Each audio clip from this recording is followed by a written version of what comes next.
அனைவருக்கும் வணக்கம். தெய்வீக பலன்கள் சேனல் சார்பாக தங்களை அன்புடன் வரவேற்கிறோம். இன்று நம் காணொளியில் காண விரும்புவது மாமியாருக்கேற்ற மருமகள் யார் என்பதை பற்றி இந்த காணொளியில் பார்க்கலாம். வாருங்கள் காணொளிக்கு செல்லலாம். மறக்காமல் ஒரு சப்ஸ்கிரைப் செய்யவும். இன்றைய சூழ்நிலையில் மாமியார் என்ற உடனே மருமகளை குறை சொல்வதும், மருமகள் என்றாலே மாமியாரை முதியோர் இல்லத்தில் விடுதலும் என்ற நிலைமை பொதுவாகவே ஆகிவிட்டது. அது அப்படி இல்லை.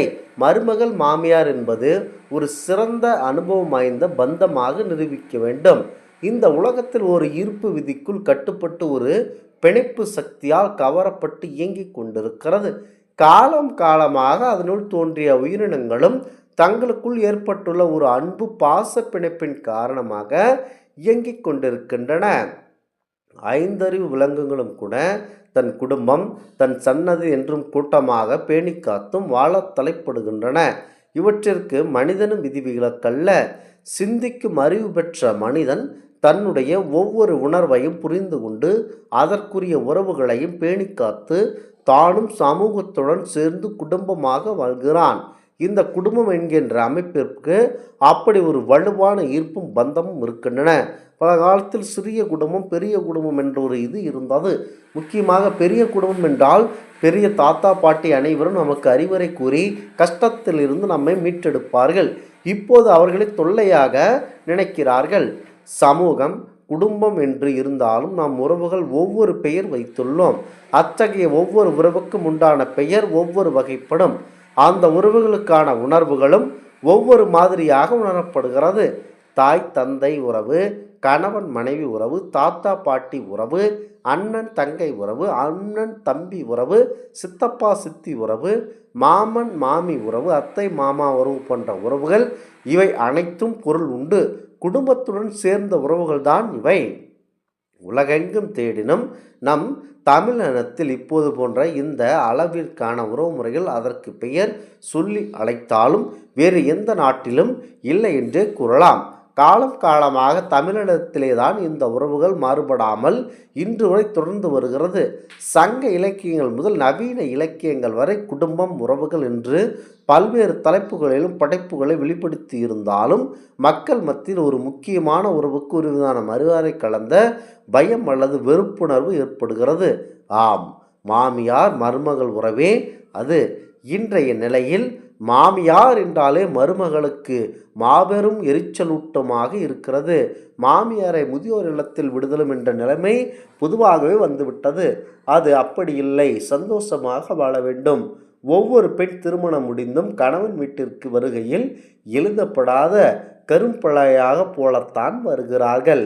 ஆனால் அவர்களுக்கு கணவன் வீட்டில் கிடைக்கும் அனுபவங்களை பொறுத்து அவருடைய எண்ண கரும்பலகையில் எழுத்துக்கள் தானே பதிவாகின்றன. எவ்வாறு மருமகளுக்கு மரியாதை கொடுக்கப்படுகிறதோ அப்படித்தான் அந்த மருமகள் மற்றவர்களுக்கு மரியாதை கொடுப்பார்கள். மாமியார் கூறுவதை ஏற்றுக்கொண்டு தன் குடும்பத்தினருடன் நல்ல பெயர் பெற வேண்டும் என்றே அதனை நினைத்து செயல்பட மகள் ஆரம்பிக்கிறார்கள். ஆனால் நாளடைவில் எங்கே இவள் தன் குடும்பத்தினரிடம் தன்னை விட முக்கியத்துவம் பெற்று விடுவாளோ என்ற ஐயப்பாட்டில் ஒரு உரையில் இரு கத்தி இருக்காதல்லவா? மெதுவாக மெதுவாக சண்டை பூசல், பொறாமை மற்றும் வைத்தறிச்சல், யார் பெரியவர், யாருக்கு வீட்டில் உள்ளவரிடம் உரிமை அதிகம், இது போன்ற தேவையில்லாத பிரச்சனைகள் தலை தூக்கி அது நாளடைவில் சகிக்க முடியாத அளவிற்கு சண்டையில் கொண்டு போய் மிடியை பிடித்து கொண்டு அடிபடும் அளவிற்கு ஆகிவிடுகிறது. மனித வாழ்விற்கு பலமாக இருக்கக்கூடிய கூட்டு குடும்ப வாழ்வு இதன் காரணமாகத்தான் சிதைவுற்று தனி குடும்பமாக, அதாவது சிறிய குடும்பமாக மாறுகிறது. புதிதாக வருகின்ற உறவாகிய மருமகளிடம் மாமியார் தான் வீட்டு பழக்க வழக்கங்கள், உறவு முறை பற்றி கூறி வழிகாட்ட வேண்டும். குடும்பத்தில் உள்ளவர்களின் தேவை, அவ்வூரில் உள்ள தன் குடும்பத்தின் பெருமை, கௌரவம், அது குலையாமல் காக்கும் விதம் அனைத்தையும் சொல்லித்தருதல் இயல்பேயாகும். இதனை பேணி காப்பதே ஒரு மகள், அதாவது மாமியாருக்கேற்ற மருமகள் என்பது விதியாகும். சங்க காலத்தில் அகநானூறு பாடல் காட்சியொன்றை கவிஞர் சுவைப்பட வர்ணிக்கிறார்.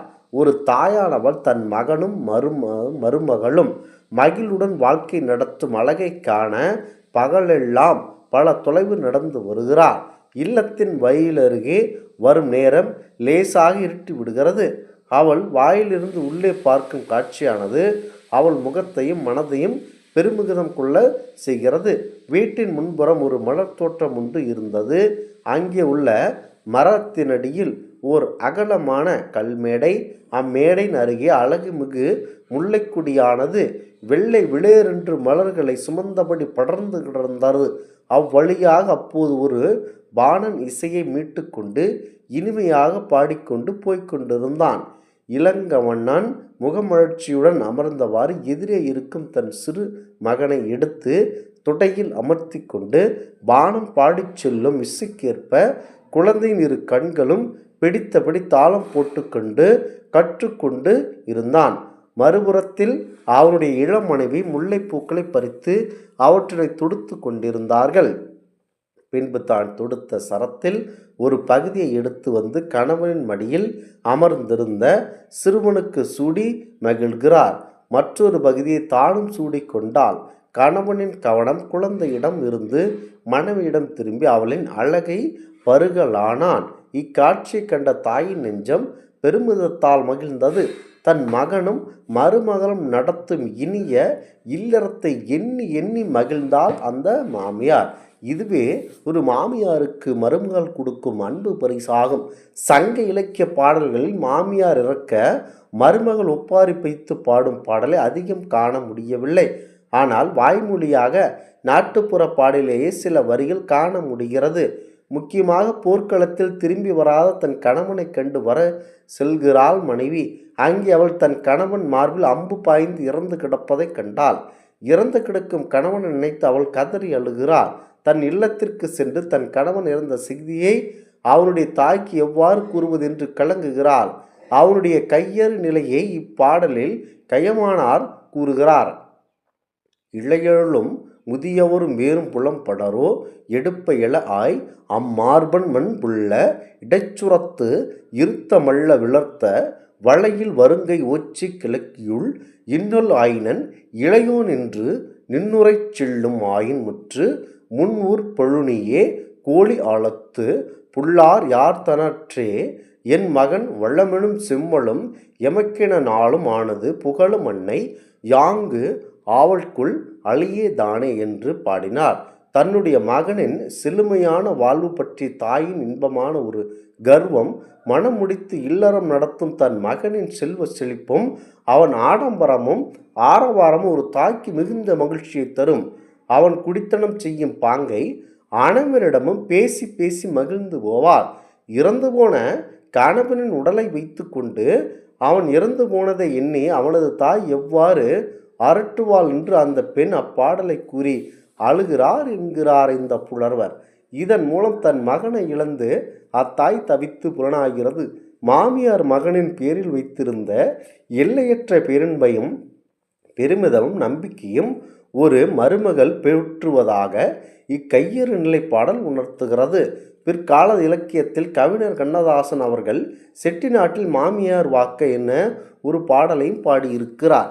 முக்கியமாக மாமி குற்றம் மறைப்பு, மருமகள் குற்றம் திறப்பதாவது மாமியார் உடைத்தால் குளவிக்கல், மருமகள் உடைத்தால் வைரக்கல் என சொல்லுவார்கள். அடுத்ததாக மாமியார் கை வெள்ளத்தை பார்க்கினும் மருமகள் கை தவிடு தேவலை, அதாவது மாமியார் கோபம் வயிற்றுக்கு மட்டும் மாமியார் சாமான் வாங்கி மச்சு நிரப்புமா என்பதெல்லாம் இது பழமொழியாகும். தற்போது காலம் வேகமாக ஓடிக்கொண்டிருக்கிறது.